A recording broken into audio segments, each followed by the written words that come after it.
Welcome to the Inbetween.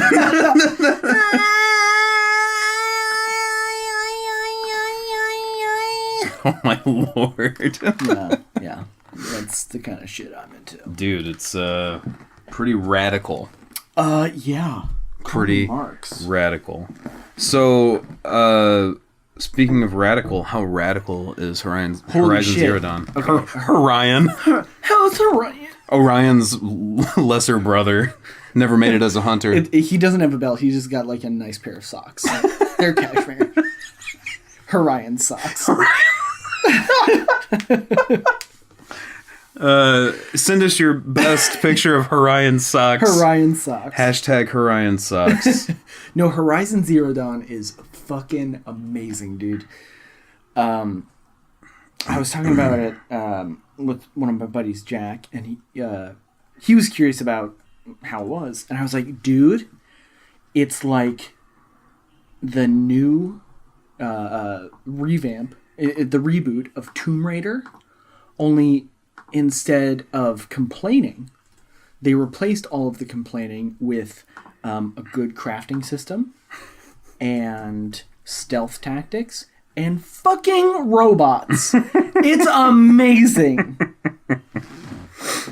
Oh, man. Oh, I love it. And like in the last Inbetween, you were talking about the open world of Zelda Breath of the Wild. Breath of the Wild, right. And man, the open world in this is great because you just kind of like you're just set out and you're an outcast and you go. The intro of the game, you're actually playing a small child, like of 6 years old, that is falls into a cave and has to get out. And she finds this like little earpiece that allows her to scan things and understand technology. It's fucking awesome. But then you get into it, and the world's open, and there are all these fucking machines, and you can hunt like actual animals, like turkeys and foxes and raccoons, stuff like that, and they're not gonna like fuck with shit. They're not gonna hurt you. Sure. But these machines, they sure shit will. And the game actively doesn't want you to be good at it. It wants you to be bad. Why do you say that? What makes you say that? It just tries so hard to kill you. Oh, okay. And even one misstep is like, hey, you've got to run for like 10 minutes. Dang, man. And try to hide. There are all these, and I haven't even found all the different machines yet. There are some that are like horses. Those are pretty docile. Those are okay. The Watchers, they're like kind of raptors, like birds. Oh, yeah, I've seen those. Those are creepy. And most machines have like several weaknesses. Like Watchers, you shoot in the eye, done, right? But some have these like packs on their back that you have to shoot and they'll blow up, and they only blow up sometimes. They'll blow up sometimes if you shoot them, but if you use fire arrows, there's a better chance of blowing up those blaze canisters. And one of my favorite things is just like kind of exploring this world, and I'll hide in these bushes, right? Just to look at these machines. Because the developers really took a lot of time to figure out how they would actually work. And like looking at all the cables that connect the different systems, like the musculature and their armor. It's just beautiful, man. It's absolutely beautiful. And like I just essentially got out of the whole like intro stage. Sure. I took a long time. Like I'm level 14 and I'm already like I just got out of the first area. But it's really tragic. And there's a lot. Yeah, there's a lot of sadness in this story, and a lot of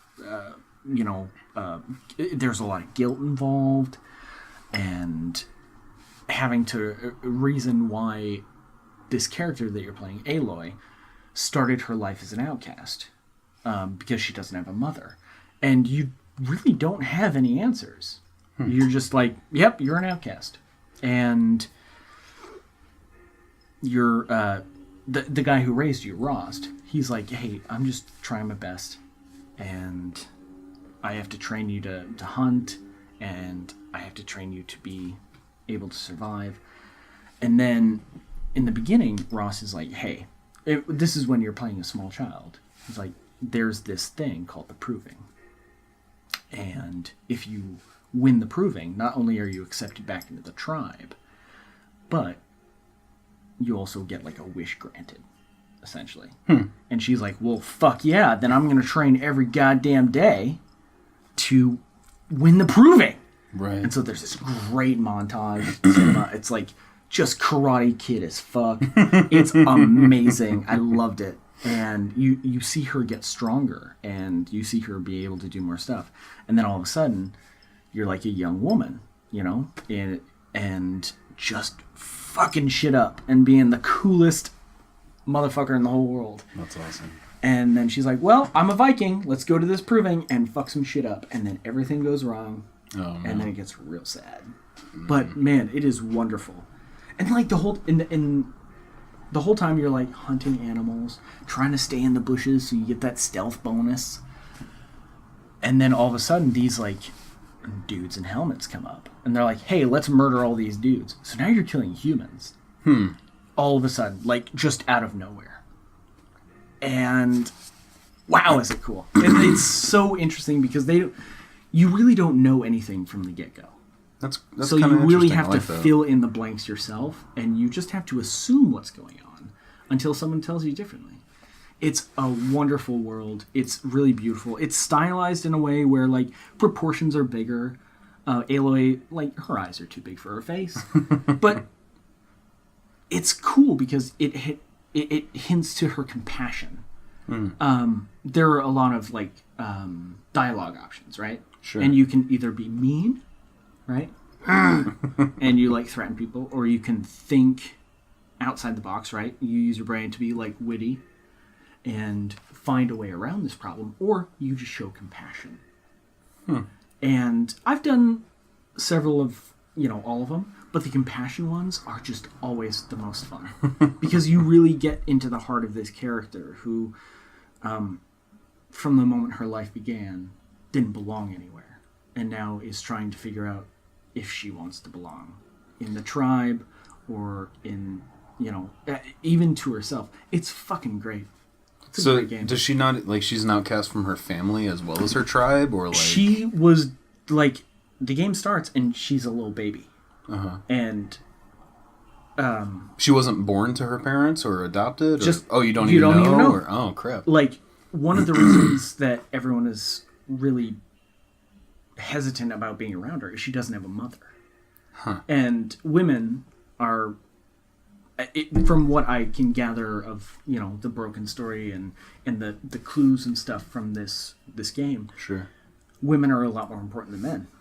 Cool. And so she was a baby and dropped on the doorstep of this guy, Rost. Now, Rost is an outcast. For life. And you don't know why. Never says. And he's like, okay, well, we have to go name you, so let's go do this ritual. And the whole opening cinema is like him explaining the world. We live in this world of plants and animals and weather and machines. Like, the machines are essentially just another part of life. Like, just another class of animals. That they've always existed. That it's not weird that there are these robots hanging around. Right, yeah. It's just nuts. It's just absolutely nuts. I would super recommend it. That's wild. Yeah. It's fantastic. I definitely want to see some more of that. And I mean, Lara Croft is a Viking? Fuck yes. What could go wrong? Oh, are there robots too? Hell yes. All right, thanks, guys. We will see you in the next episode. Yep. See you topside, guys. Tell us what you think about Horizon Zero Dawn, by the way. Hell yeah. There we go. Lates.